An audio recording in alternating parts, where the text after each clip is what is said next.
Gênesis capítulo 13, nós vamos ler até o verso número 9. Gênesis 13, do verso 1 ao verso 9, a palavra de Deus diz: Saiu, pois, Abrão do Egito para o Neguebe, ele e sua mulher, e tudo o que tinha, e Ló com ele. Era um Abrão muito rico, possuía gado, prata e ouro. Fez as suas jornadas do Neguebe até Betel, até o lugar onde primeiro estivera a sua tenda entre Betel e Ai, até o lugar do altar que outrora tinha feito. E aí Abrão invocou o nome do Senhor. Ló, que ia com Abrão, também tinha rebanhos, gado e tendas. E a terra não podia sustentá-los para que habitassem juntos, porque eram muitos os seus bens, de sorte que não podiam habitar um na companhia do outro. Houve contenda entre os pastores de gado de Abrão e os pastores do gado de Ló. Nesse tempo, os cananeus e os ferezeus habitavam nessa terra. Disse Abraão a Ló: Não haja contenda entre mim e ti, e entre os meus pastores e os teus pastores, porque somos parentes chegados. Acaso não está diante de ti toda a terra? Peço-te que te apartes de mim. Se fores para a esquerda, irei para a direita. Se fores para a direita, irei para a esquerda. Amém. Vamos orar. Senhor, nós lemos a Tua palavra que nos foi revelada para ensino, para aproveitamento. Pai, ela tem tudo que nós precisamos para aprender a viver de acordo com a Tua vontade. E agora que lemos, queremos meditar nela, queremos entender os princípios aqui revelados e queremos aplicá-los à nossa vida, Pai, para que nós tenhamos uma transformação de vida. A Tua palavra tem o poder de nos transformar e todos nós queremos ser transformados essa noite pelo poder do Espírito Santo, que nos convence da verdade e nos faz viver a verdade em nossas vidas. Fala o nosso coração, eu te peço, Pai, queremos te ouvir e usa a minha vida para isso. Eu peço a tua unção, a tua graça, a tua misericórdia, para que eu seja capaz de ministrar de acordo com a tua vontade. Para isso preciso da tua bênção e é o que eu te peço com os meus irmãos, em nome de Jesus. Amém. Podem sentar, irmãos.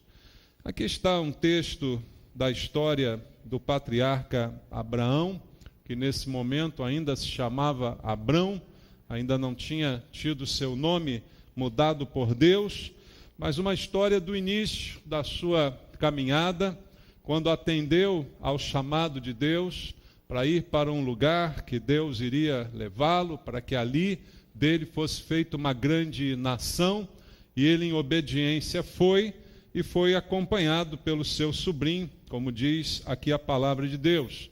E nesse momento da caminhada, ambos com muitas posses, com muitas propriedades, muitas riquezas, tiveram ali um pequeno conflito. Não chegou a ser, de fato, um conflito entre eles, mas mais um conflito entre os empregados, de um, de outro, na mistura das posses de um com as posses de outro.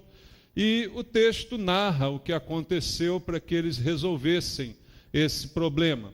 E essa história, eu creio, ela pode nos mostrar um princípio muito importante para a nossa vida pessoal, para a nossa vida nos dias atuais. Algo que aconteceu há tanto tempo atrás. Mas a Bíblia é a palavra de Deus. Ela é atual, ela é viva, ela é eficaz. Ela traz aquilo que a gente precisa para tomar as decisões certas, para fazer as escolhas corretas na vida. Tudo nós podemos aprender com a palavra do Senhor. E a grande história contada aqui, a grande lição que fica, é de como é bom andar na direção do Senhor. Como é bom escolher de acordo com a vontade de Deus. É esse exemplo que está retratado aqui nas Escrituras. Veja, no capítulo 11, no versículo 27, a Bíblia nos diz, capítulo 11, verso 27, são estas as gerações de Tera. Tera gerou a Abraão, a Naor e a Arã. E Arã gerou Ló. Então veja, Ló era filho de um irmão de Abraão, portanto, seu sobrinho. Estavam ali caminhando juntos, ele o acompanhava, como eu disse, habitando juntos desde a terra de Ur, aonde Abraão foi chamado, até Canaã, até Harã e Canaã. Versículo 5 do capítulo 12 diz assim: levou Abraão consigo a Sarai, sua mulher, e a Ló, filho de seu irmão, e todos os bens que haviam adquirido, e as pessoas que lhes acresceram em Harã, partiram para a terra de Canaã e lá chegaram. Esse é o contexto da história que nós estamos lendo aqui. O versículo 2 do capítulo 13, que a gente leu, diz: era Abrão muito rico, e a riqueza era expressa naquilo que ele possuía. Possuía gado, prata e ouro. Essa era a situação de Abraão quando estava ainda caminhando para onde Deus havia mandado ele ir. Ele era um homem rico, de muitas posses. Versículo 5 diz também que Ló, que ia com Abraão, também tinha rebanhos, gado e tendas. Também muitas propriedades, segundo aqui nos informa a Bíblia. E isso gerou um conflito, como eu falei, um pequeno conflito entre eles, porque a terra, que era da onde vinha o principal sustento, especialmente dos animais, que ambos possuíam, que era o sinal de riqueza, não conseguia ser o bastante para suprir os dois rebanhos. A terra não dava conta de sustentar os dois. E começou, segundo diz o texto aqui no versículo 6, olha, a terra não podia sustentá-los para que habitassem juntos, porque eram muitos os seus bens, de sorte que não podiam habitar um na companhia do outro. Houve contenda entre os pastores do gado de Abrão e os pastores do gado de Ló. Nesse tempo, os cananeus e os ferezeus habitavam essa terra. Veja, eram tantos animais que a terra não conseguia sustentar com pasto todos aqueles animais. Havia uma disputa ali de pasto. Os pastores que cuidavam daquele rebanho começaram a se desentender por lugares, por espaço, para que dali fosse tirado o sustento. Veja que problemas financeiros já são problemas desde há muito tempo, não é, irmãos? Problema financeiro geram problemas na família já há muito tempo atrás, não é? Muitas famílias são muito afetadas quando há uma morte de alguém, quando fica uma herança, quando há uma disputa por bens, por posses, dinheiro. Como diz a Bíblia, o amor a ele é a raiz de todos os males. E esse caso aqui foi a raiz de um problema que se estabeleceu entre o tio e o sobrinho. Então, houve ali da parte de Abraão uma observação sobre a realidade. O versículo 8 diz: disse Abraão a Ló: não haja contenda entre mim e ti. Eu não quero brigar com você, entre os meus pastores e os teus pastores, porque somos parentes chegados. Abraão enxergou que aquilo ali, se não fosse logo tratado, poderia se tornar um problema muito maior, como acontece na vida da gente. Tudo que a gente não trata, irmãos, a tendência é aumentar. Se você tem uma ferida e não trata, a tendência é infeccionar. Um pequeno caroço que aparece, você não vai logo atrás, a tendência é ele aumentar. Então, tudo que é deixado para depois, acaba não acontecendo. É necessário aprender também a lição de tratar das coisas ainda no início. Como se diz, não deixe o leite derramar. Não adianta chorar depois que o leite derramou. É antes que a gente tem que fazer alguma coisa. Ao notar o problema, a gente já precisa agir. E Abraão foi sábio nesse momento, porque ele percebeu que as coisas iriam dali para pior. Começaram uma contenda entre os funcionários. E essa contenda daqui a pouco ia se estender aos parentes. Ele ainda não estava brigando com Ló, mas os funcionários já estavam. Então ele diz: olha, nós somos parentes chegados. Nós não vamos brigar por causa disso. É necessário que a gente faça alguma coisa. Então ele conversa com Ló, chama, mostra a realidade, e ali ele diz no verso 9: acaso não está diante de ti toda a terra? Peço-te que te apartes de mim. Se fores para a esquerda, irei para a direita. Se fores para a direita, irei para a esquerda. Então Abraão, percebendo o problema, gentilmente, educadamente, ele deixa a escolha a cargo de Ló. Ele faz com que ele identifique que o melhor é se afastarem, para que não cheguem a um conflito, para que ainda estejam bem um com o outro. Ele diz: é melhor a gente se afastar um pouco. Melhor, a terra é grande, mas juntos há problema. Então ele sugere esse afastamento, que não seria um rompimento de laços familiares, apenas um afastamento para que conflitos piores não viessem a acontecer no futuro. E ele gentilmente dá essa escolha para Ló.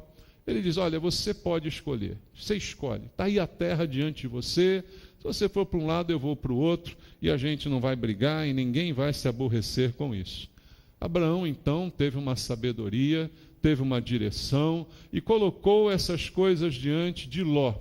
E aí, queridos, é que a gente vai ver a partir do verso 9 como foi a escolha de Ló. Aqui está a grande lição para a nossa vida.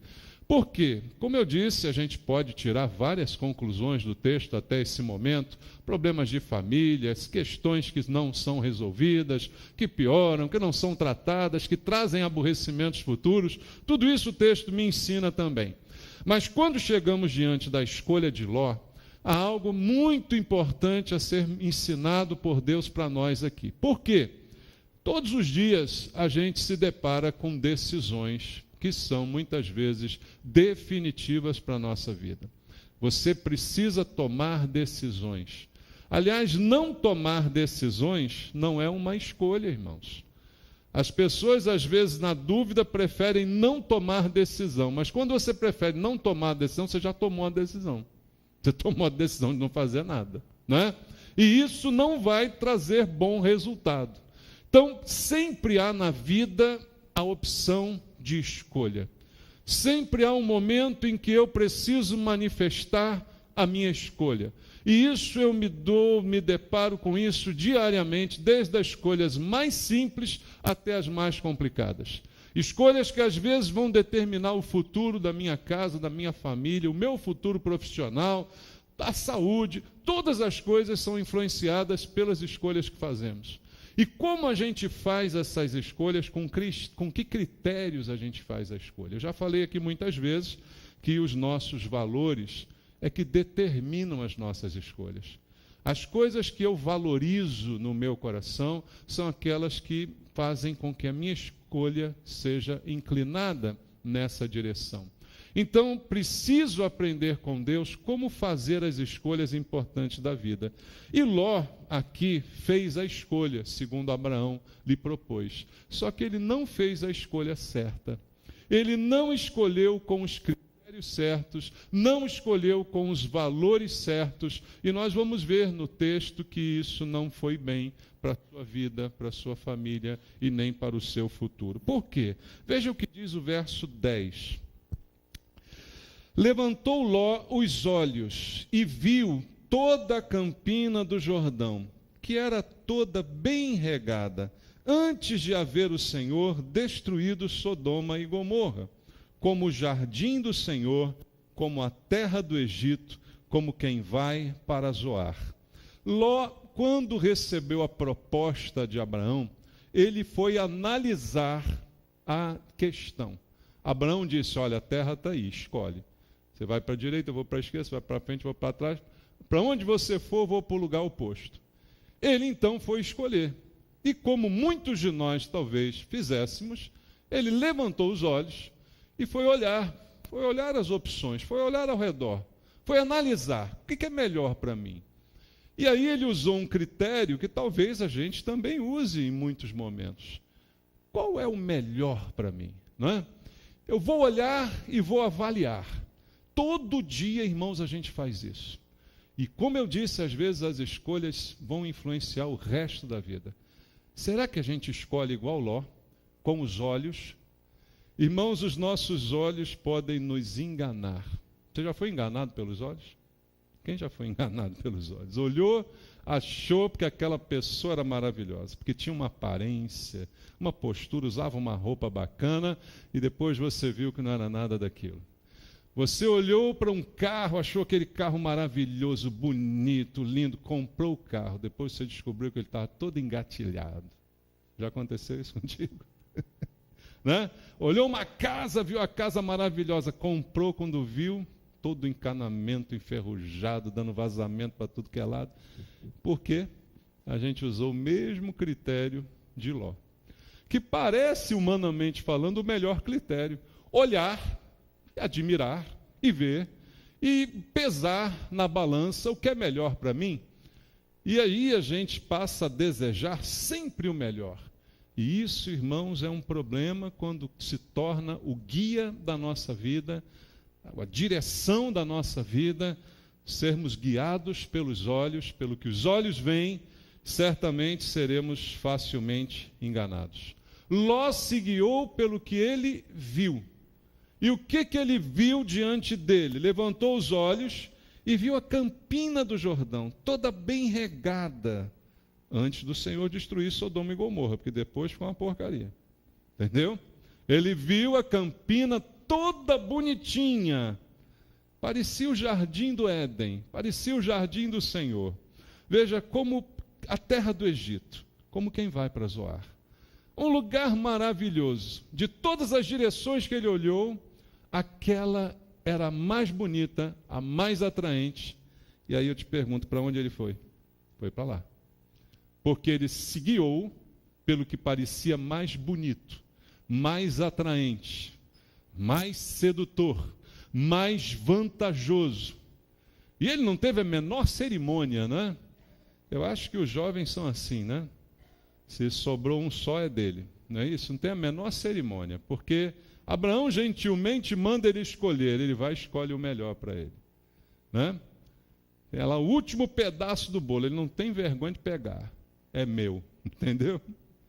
Assim Ló fez, ele foi direto para o melhor lugar.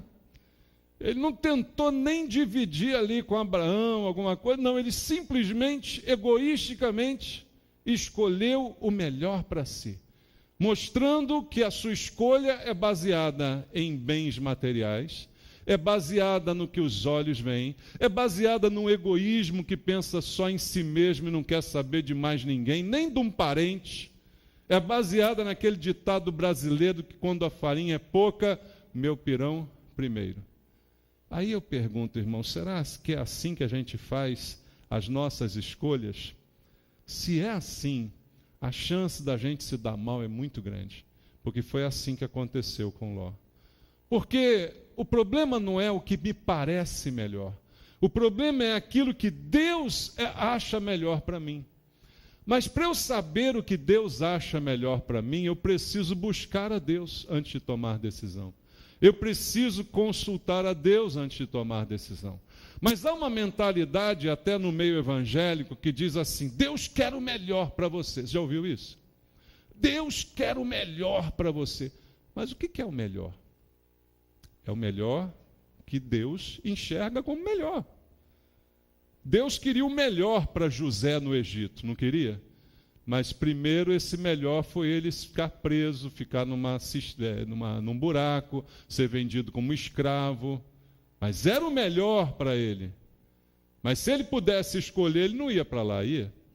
Ele não ia querer ir para o buraco, ir para a prisão, e ser escravo.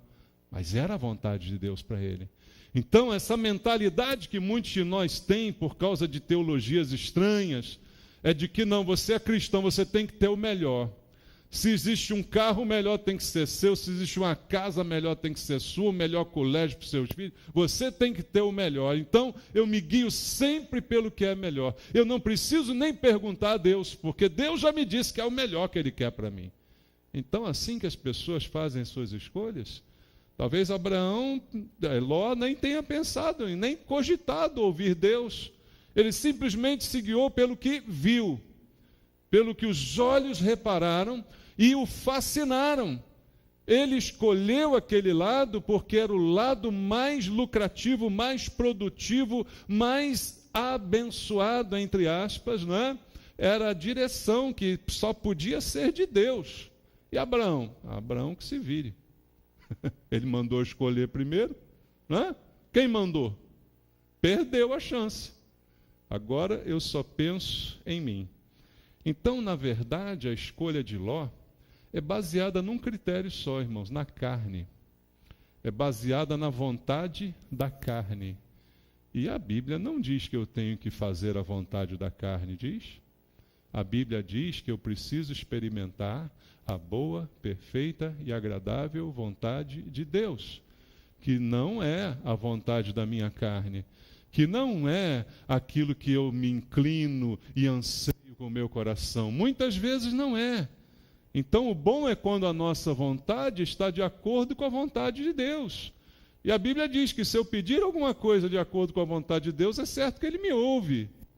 Mas na maioria dos casos, a nossa vontade não está de acordo com a vontade de Deus. E a gente faz, a gente escolhe e depois quer que Deus conserte as coisas. Eu escolhi porque eu vi, eu achei lindo, eu achei aquele garoto tão bonito, vou casar com ele. Mas não era a vontade de Deus. Você não perguntou para Deus, você não buscou o Senhor, você só achou ele bonito. Se finou.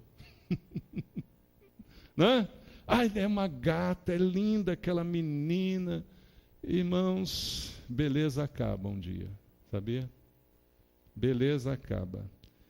Aliás, dizem por aí que se for rico não, né? Mas, normalmente a beleza não põe mesa. Não é a beleza o critério? Não é esse o critério? Não pode ser a formosura, não pode ser para nada na vida. Para tudo na vida o critério é a vontade de Deus. Ela é boa, perfeita e agradável. Ela é a garantia de sucesso, de vitória. Ela é a direção certa que eu preciso buscar. Só que a Bíblia que fala que a vontade é boa e perfeita e agradável, no mesmo versículo diz que eu preciso renovar a minha mente. Sem a renovação da mente não consigo experimentar essa vontade boa, perfeita e agradável. Por que a minha mente tem que ser renovada? Porque eu me converti. Converti? Você converteu? Converteu ou não? Então, aquilo que guiava a sua vida antes de você conhecer a Cristo, não pode ser mais a mesma coisa agora. Aquilo que norteava as tuas escolhas, a vontade que você tinha de lucrar, de se dar bem, não pode ser mais a mesma coisa. Imagina um crente agora que quer se dar bem, que quer lucrar em tudo, que quer passar a perna em todo mundo. Você era assim no passado. Você era assim no mundo. Você se guiava pelo que era mais vantajoso para você, mesmo que fosse ilegal. Você tinha gato. Lembra disso? Lembra daquele tempo? Gato net que você tinha? Não pode ter mais. Está entendendo? É bonito o gato net, mas agora não pode ter mais. Porque você mudou a mente. A mente renovou. A tua escolha agora não é pelo que é mais vantajoso, não é pelo que é mais bonito, não é que é mais lucrativo, mas é sim pela vontade de Deus, porque a mente mudou. Irmãos, se nós entramos para a igreja, né? Muita gente confunde entrar para a igreja com se converter. Você pode entrar para a igreja e não se converter, a igreja é livre, recebe todo mundo. Mas quando há uma conversão genuína, há uma mudança de mentalidade, que vai se estabelecendo aos poucos na nossa vida, não é de um dia para o outro, é um processo de santificação, que vai operando o Espírito Santo para que haja uma transformação, vai convencendo do erro, convencendo do que é certo, do que é errado, para você ir mudando as suas escolhas. Esse é o processo de renovação da mente que me faz experimentar as coisas boas de Deus. Mas Ló não pensou em nada disso, ele simplesmente foi dominado pela sua natureza carnal e ignorou completamente qual era a vontade de Deus para aquele momento. Era o momento de, no mínimo, fazer uma oração. Era o momento de dizer, Senhor, me ajuda a escolher, porque isso vai ser decisório para a minha vida.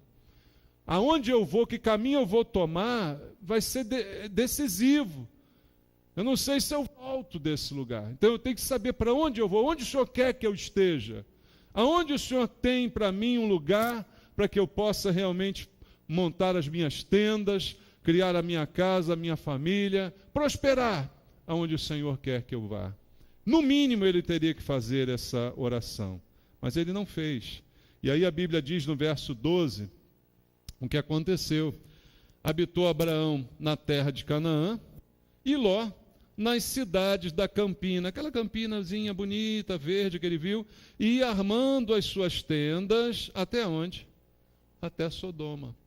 Ele foi em direção a Sodoma, porque o caminho era mais bonito, porque a terra era mais verdinha, porque a campina era bonita, foi armando suas tendas até Sodoma. Chegou então ao lugar aonde ele teria um problema muito grande pela frente. Foi Deus que fez isso com ele?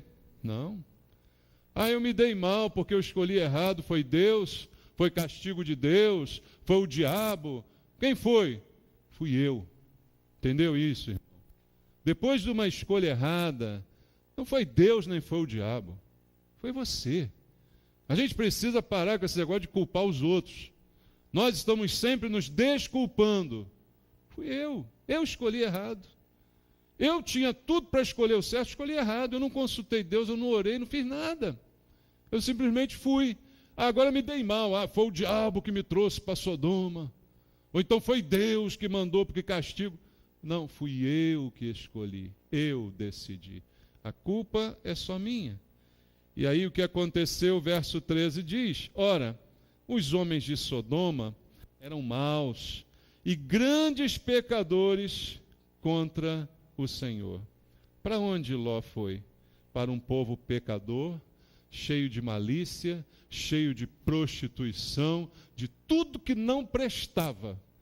Ou seja, algo que parecia tão bonito, tão lucrativo, tão sinal de bênção.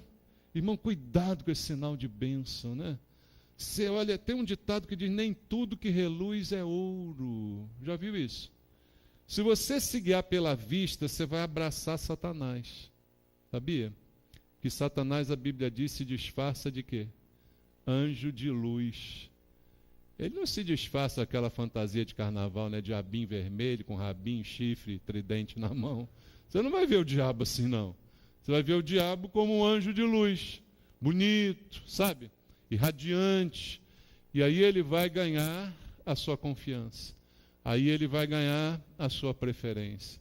Isso aconteceu com Ló. E quando ele percebeu, talvez nem tenha percebido, porque ele foi armando suas tendas, né? Foi aos poucos. E aos poucos a gente não percebe o problema. Aos poucos a gente não percebe a enrascada que está. Ele foi morar em Sodoma, mas a Bíblia não diz que ele identificou que Sodoma era um problema. A Bíblia não diz que ele mesmo chegou à conclusão: errei, é melhor eu sair daqui, porque Sodoma está uma barra muito pesada, está pior que o Rio de Janeiro. Não, ele não chegou a essa conclusão, chegou? Ele não chegou a essa conclusão, ele se acostumou com Sodoma. Não, está tudo bem na minha casa, mas aqui fora o bicho come solto. Não é? O carnaval impera, mas aqui está tudo bem. Ele se acostumou com Sodoma. Foi isso que aconteceu com Ló. Simplesmente se acostumou, não percebeu. E isso, irmãos, é que muitas vezes acontece com a gente, quando a nossa escolha é baseada no mesmo princípio que norteou a escolha de Ló. A gente vai acabar fazendo o contrário daquilo que Deus nos recomenda. Deus nos recomenda santificação, despreocupação com as coisas materiais, e a gente vai pelo caminho contrário. Porque escolhemos pelos olhos, fomos seduzidos. Essa é uma boa figura para sedução. A sedução é aquilo que nos atrai. Satanás, quando falou, acho que a bateria está acabando, eu vou passar para você. Satanás, quando falou com Eva sobre o fruto, o que ele disse sobre o fruto a princípio? Que ele era bonito, que ele era atraente aos olhos, apetitoso. Isso é a sedução. A escolha foi por motivos.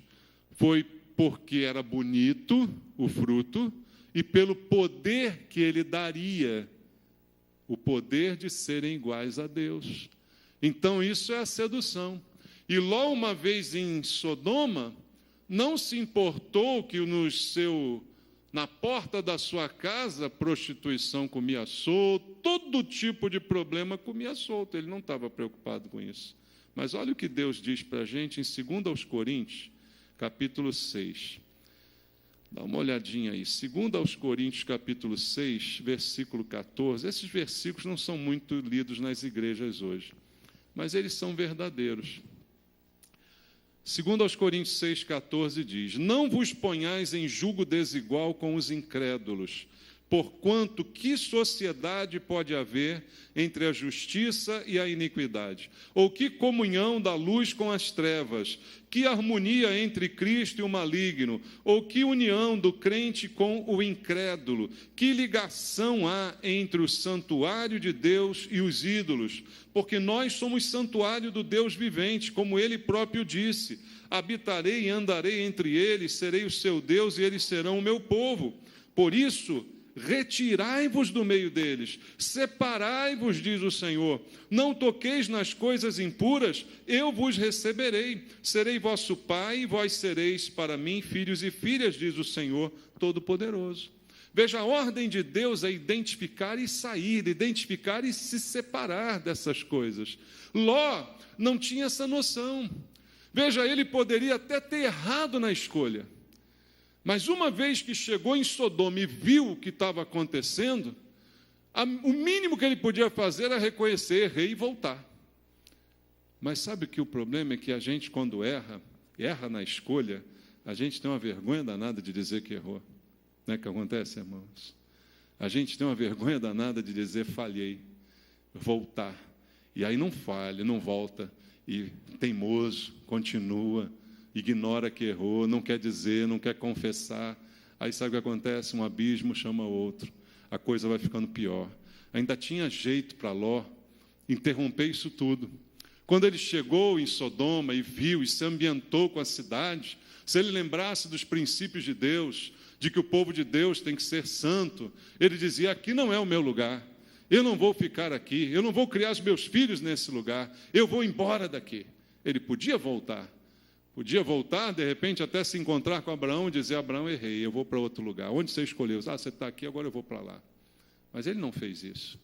Ele não fez isso porque a sequência que a gente faz é exatamente essa. Escolhe com um princípio errado e, uma vez escolhido, vai nisso até o fim, acreditando que vai mudar e não muda nunca, porque eu preciso tomar outra decisão e acabo não tomando, e as coisas vão de mal a pior, como a Bíblia diz. Em resumo, Ló persistiu no erro. Errar é uma coisa, persistir é outra. Diz o ditado mundano também que errar é humano e persistir no erro é o quê? Burrice. Ló agora é burro. Ele agora é um cara burro, porque mesmo vendo tudo aquilo, ele permanece ali. Estava apenas preocupado com o seu bem-estar material, porque ele continuava rico, o dinheiro continuava entrando, os bens continuavam aumentando. Não importa se está tudo uma porcaria, mas eu materialmente estou bem. Então eu não vou voltar atrás, não vou dar o braço a torcer, não vou admitir que errei. Irmãos, quantos de nós nos deparamos com isso? A Bíblia é viva, queridos. Essa história está aqui para a gente se confrontar. Se ainda não aconteceu contigo, ainda pode acontecer. Uma situação que será definida, decisiva. E se já aconteceu contigo, pode ser que você ainda esteja na época de voltar. Ainda esteja no tempo de dizer e admitir que errou e fazer diferente. Para isso que Deus nos dá a palavra, para nos fazer refletir e para nos fazer tomar uma atitude de mudança. Mas a teimosia é um problema, não é, queridos? Mas a teimosia começa no início. A teimosia dele já se mostrou quando ele escolheu. Porque o teimoso não consulta Deus. O teimoso acha que sabe. O teimoso faz. O teimoso é precipitado. E depois continua mais teimoso para não mudar, para não voltar atrás. Sabe o que aconteceu? Ló simplesmente sofreu as consequências da sua escolha. Volta lá no texto, em Gênesis capítulo 13, e vamos ler o versículo número 19. Vamos ler o capítulo 19. Eu não vou ler todo o capítulo 19, mas no capítulo 19, você tem a história do que aconteceu quando Ló estava lá habitando em Sodoma. Muito tempo se passou, ele não tomou nenhuma atitude para sair, mas Deus, na sua infinita misericórdia, aí você vai dizer, está vendo, pastor? Não preciso escolher bem, não. Deus é misericordioso. Depois Ele conserta para mim. É isso mesmo? Você acha isso? Olha, Deus foi misericordioso com Ló. Sim, Ele salvou Ló.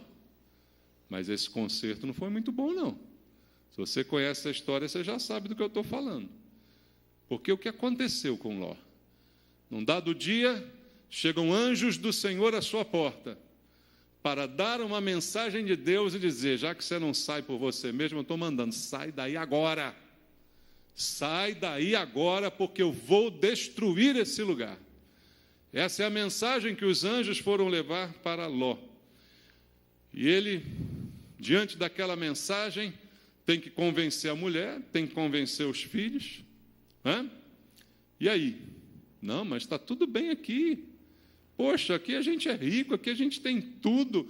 Nosso gado, os animais estão se reproduzindo, o dinheiro está entrando. Não. E os anjos dizendo, Ló, apressa-te, porque o bicho está pegando, Ló. Não tem mais tempo não, Ló. Já era, é agora, rápido.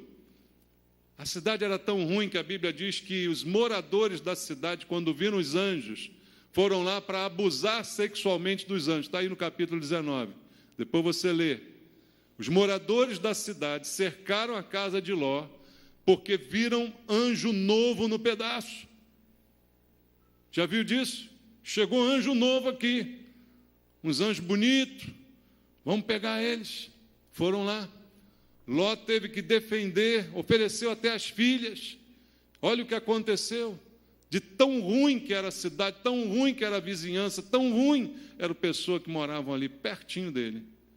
Mas Deus, por misericórdia, por honra a Abraão, seu servo, familiar de Abraão, dá uma chance de se salvar. Só que os anjos disseram, olha, vocês vão se salvar, mas é só vocês, não pode levar nada. E agora? Eu que vim para cá com tanta esperança de me dar bem, de prosperar, de ter tanta coisa, agora tenho que ir embora com a mão na frente e outra atrás. Não foi assim que Ló foi embora, irmãos? Uma mão na frente e outra atrás. Então, o que Ló perdeu? Primeiro, perdeu todos os bens. Concorda? Não podia levar nada. Outra coisa que Ló perdeu, você lembra do texto? No caminho, a esposa de Ló, os anjos disseram assim, olha, não olhe para trás, vai, não volte, não olhe para trás, nem olhe para trás. A gente às vezes acha que isso é um exagero de Deus, né? Não pode olhar para trás, que negócio é esse? Jesus também falou isso. Ele não disse, quem põe a mão no arado, olha para trás, não é apto para o reino? Veja, olhar para trás é um simbolismo muito grande aqui, irmãos. Porque olhar para trás é a saudade, é a falta, é o apego. Por que a mulher de Ló olhou para trás? Não foi de curiosidade para ver o que estava acontecendo. Ela olhou para trás para ver o que ela deixou para trás. Imagina uma mulher rica, tinha todo o conjunto de maquiagem da Mary Kay. Já viu? Ela tinha todas as lingeries mais importantes da época, os perfumes franceses, tudo ela tinha na sua penteadeira, né? Ela vai embora, não pode levar nem um batonzinho da Mary Kay. Nada, ficou tudo lá atrás. Nenhum daqueles apliques de cabelo, ficou tudo lá, irmãos. Aqueles vestidos, né? Aquelas tranças, nada. Ela olha para trás com saudade dessas coisas, porque o coração ficou em Sodoma. Você lembra de Israel em Números capítulo 11, quando a Bíblia diz que eles começam a lamentar o fato de estarem no Egito e começam a chorar de saudade, aliás, o fato de estarem no deserto, começam a chorar de saudade do Egito? Porque o corpo saiu, mas o coração ficou. A mulher de Ló, o corpo saiu de Sodoma, mas o coração ficou lá. Onde está o teu tesouro, aí está o teu coração. O tesouro dela estava todo lá. Tudo que ela tinha de bom na vida estava lá. Ela vai embora com a roupa do corpo. O coração ficou lá, ela olha para trás. Quando olha para trás, a palavra de Deus se confirma, ela vira uma estátua de sal. E agora Ló, além de pobre, está viúvo. perdeu também a sua esposa. Ele perde também os seus genros, os maridos de suas filhas, que ali habitavam, não quiseram ouvir Ló, não quiseram ouvir os anjos. É meio que absurdo, né? Você está em casa, uma certa noite, chega alguém e diz, sai daí agora, que amanhã todo bicho vai pegar e tal. Se não for traficante nem milícia, você não acredita. Não é? Não é? Não é verdade? Sua casa chega alguém, manda você ir embora, com deixar tudo, se não é traficante nem milícia, você não vai, você não acredita. Foi o que aconteceu. Os genros de Ló não foram, não acreditaram. Então agora Ló está com as filhas, sem marido, sem mulher, sem os bens, perdeu tudo. E aí a Bíblia diz que quando ele vai embora, vai habitar num lugar meio deserto, as filhas veem que não tem mais condição de arrumar marido, não vão dar condição de ter herança a Ló, elas então desonram o pai, elas vão embebedá-lo, vão ter relacionamento com ele, vai nascer filhos desse relacionamento, ou seja, ele perdeu também o respeito das suas filhas. Veja quanta coisa ele perdeu. Ah, mas Deus é misericordioso, a vida ele salvou. Mas e o que ele perdeu? Perdeu porque escolheu. Ele escolheu. Ele vai perder até o respeito das filhas. E ali vão nascer dois povos que serão problema para o povo de Deus mais tarde. Moabitas, edonitas. Todos vão gerar problema depois. E isso tudo consequência da escolha de Ló pelas razões erradas. Resumindo a vida de Ló, perdeu tudo. Perdeu tudo. A vida está lá, mas ele perdeu tudo porque simplesmente escolheu errado. E aí você diz, então o que eu faço, pastor? O que eu faço? Escolha certo. Busque Deus. Aprenda com Abraão. Abraão, voltando ao texto, se torna um exemplo para nós aqui nesse sentido. O Abraão, pai na fé, né? Assim que a Bíblia chama ele. Então é para inspirar a gente. É para a gente pegar os seus acertos e tentar imitar. Veja o que diz o verso 14. Disse o Senhor a Abraão, depois que Ló se separou dele. Olha só, Ló escolheu e foi. Agora é a vez de Abraão. Abraão disse, você vai para um lado, eu vou para o outro. Mas antes de Abraão vir para qualquer lugar, Deus falou com Abraão. Porque ele estava apto a ouvir Deus. Então Deus vai falar com Abraão, versículo 14 aí, como a gente leu. Ergue os olhos e olha, desde onde estás para o norte, para o sul, para o oriente, para o ocidente. Deus mandou Abraão olhar.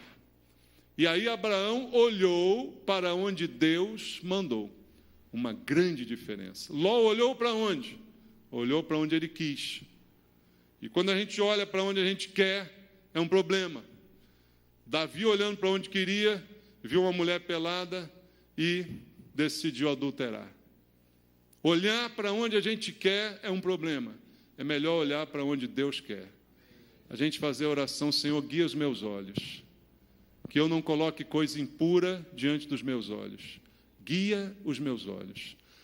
Abraão olhou, mas olhou para onde Deus mandou ele olhar. E aí veja o resultado, versículo 15. Porque toda essa terra que vês, eu te darei, a ti e a tua descendência para sempre. Farei a tua descendência como o pó da terra, de maneira que se alguém puder contar o pó da terra, então se contará também a tua descendência. Ao obedecer a Deus e olhar para onde Deus mandou, ele recebe uma promessa de Deus. Veja, a vida de Abraão é baseada numa promessa de Deus. Promessa que ele não viu, promessa que ele não enxergou, desde quando saiu de Ur dos Caldeus. Deus disse a ele, sai da tua casa, da tua parentela e vai para um lugar que eu vou te mostrar. Como? Não sei, vai. O que vai acontecer? Não sei, vai. Como é que eu vou ser lá? Não sei, vai. Foi assim que ele foi. Sem nenhuma garantia, sem nada visto. Ele não viu alguma coisa para ir, ele não viu uma chance, uma oportunidade.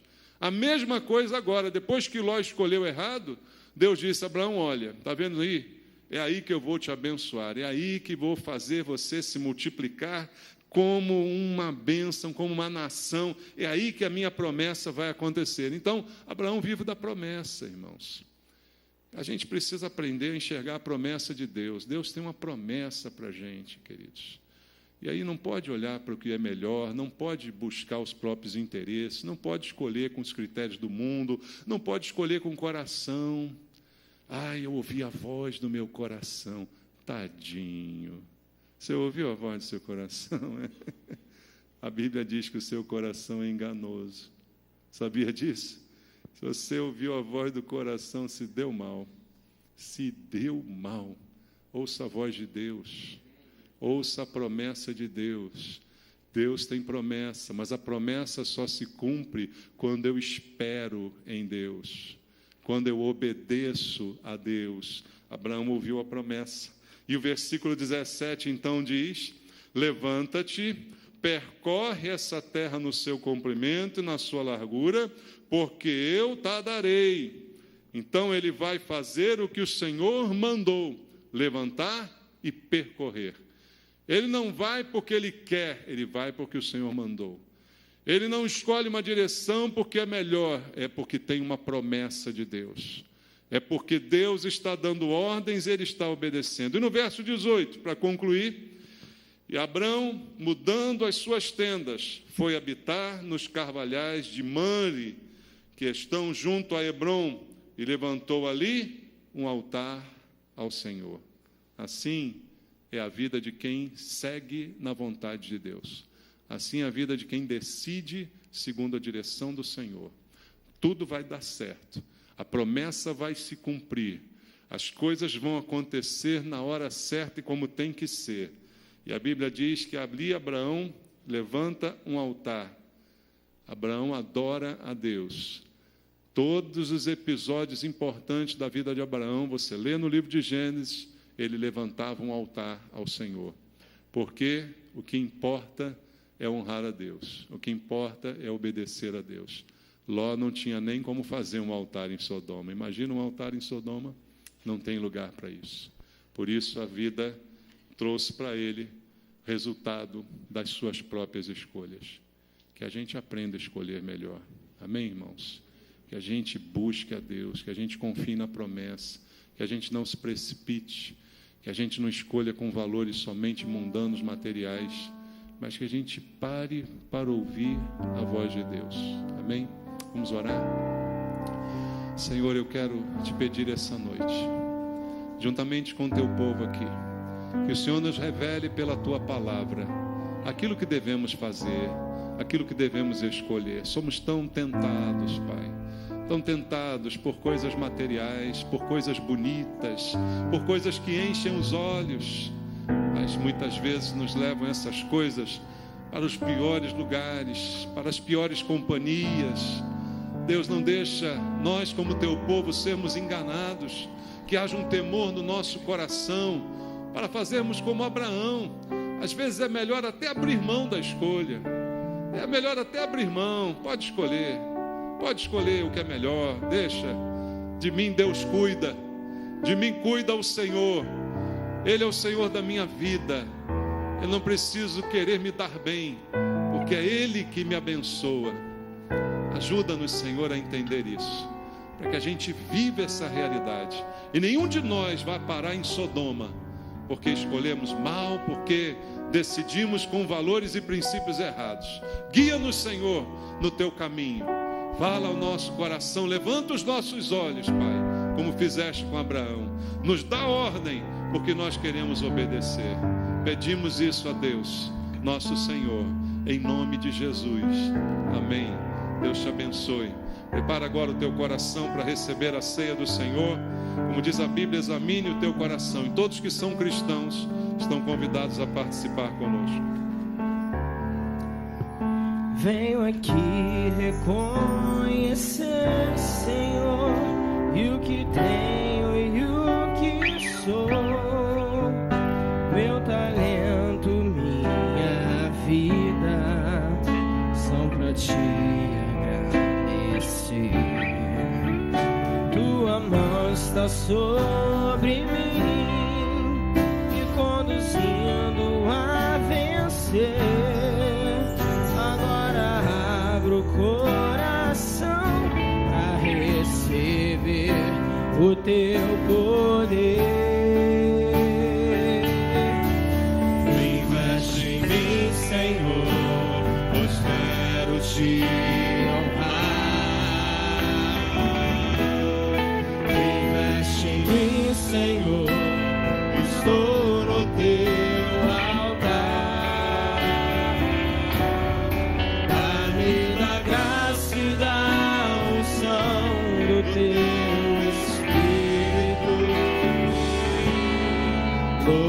teu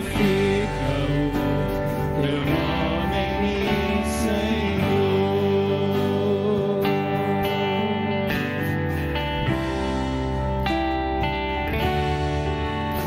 Vem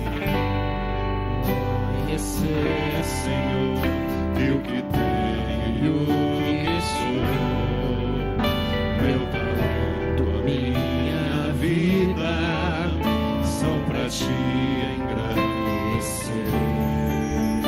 Tua mão está sobre mim, me conduzindo a vencer.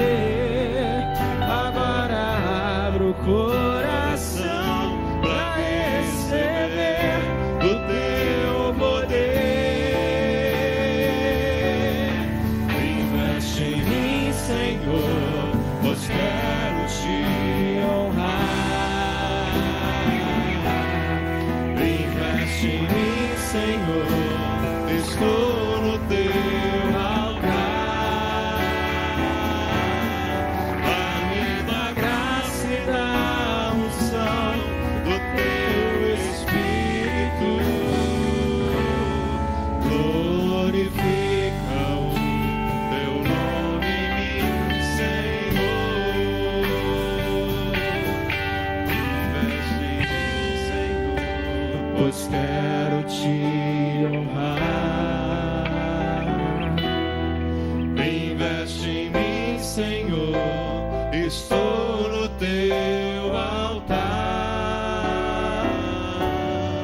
Dá-me da graça e da unção do teu Espírito. Glorifica o teu nome em mim, Senhor. Louvado seja o Senhor. Ele já investiu tudo na gente, sabe, irmãos? Quando Jesus morreu na cruz, Ele investiu tudo. Investiu a sua vida, verteu o seu sangue para nos perdoar, para mudar a nossa história, para que a gente viva de acordo com a sua vontade. E agora, no momento da ceia, o que Ele requer de nós é um memorial. Em memória de mim, disse Jesus.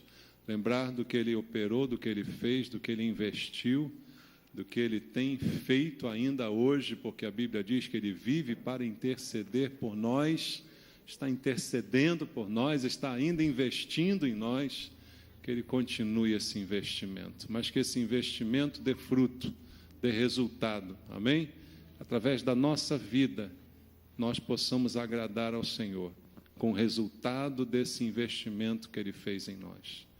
Pai Santo, nós te agradecemos por esse momento, de podermos aqui celebrar a ceia em Tua memória, participar do pão e do cálice, lembrando do Teu corpo, do Teu sangue, que foi entregue em nosso favor, para a remissão dos nossos pecados, todo o sofrimento que o Senhor passou.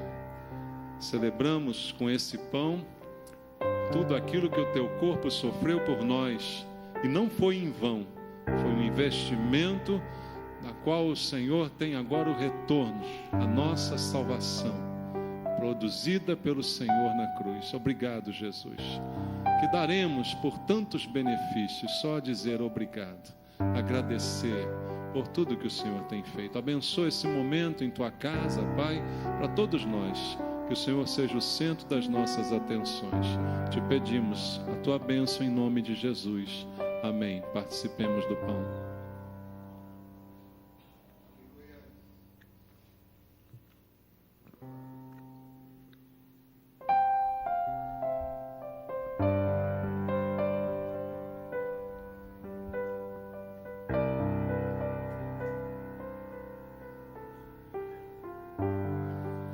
Este é o cálice da nova aliança, feita através do sangue de Jesus, como diz a Bíblia. Sangue derramado em nosso favor, sangue que elimina os nossos pecados. Como diz a Bíblia, sem derramamento de sangue não há remissão. Fomos remidos pelo Senhor. Perdoa, Pai, as nossas falhas, as falhas que ainda cometemos hoje em dia, fruto muitas vezes talvez de escolhas erradas que fazemos, Pai. sem ouvir o Senhor, sem a tua direção. Tem misericórdia de nós, Pai. Lava-nos essa noite mais uma vez, para que possamos participar com consciência limpa e tranquila, de que o Senhor nos lava, o Senhor nos perdoa, nos redime de todo mal. Que nós possamos decidir essa noite não errar novamente, não cair na tentação de novo, Pai. Que seja definitivo na vida de muitos, Pai. Abençoa esse momento de comunhão na igreja. Lembra cada irmão do cálice, da aliança, para que tenhamos aliança uns com os outros aqui, nada possa quebrar essa aliança. Oramos por isso em nome de Jesus. Amém. Graças a Deus. Participemos do cálice. Investe em mim, Senhor, pois quero te honrar. Investe em mim, Senhor, estou no teu altar. Dá-me da graça e da unção do teu Espírito. Glorifica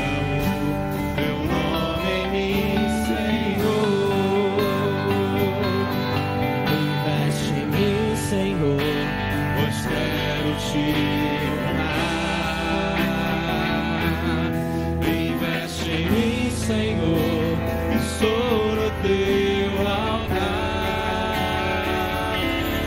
Dá-me da graça e da unção do teu Espírito.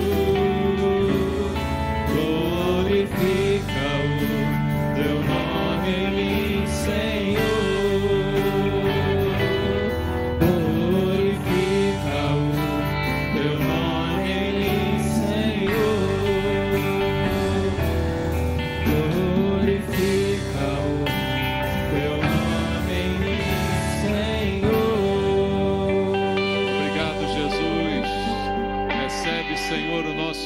Essa noite, te louvamos, glória a Deus.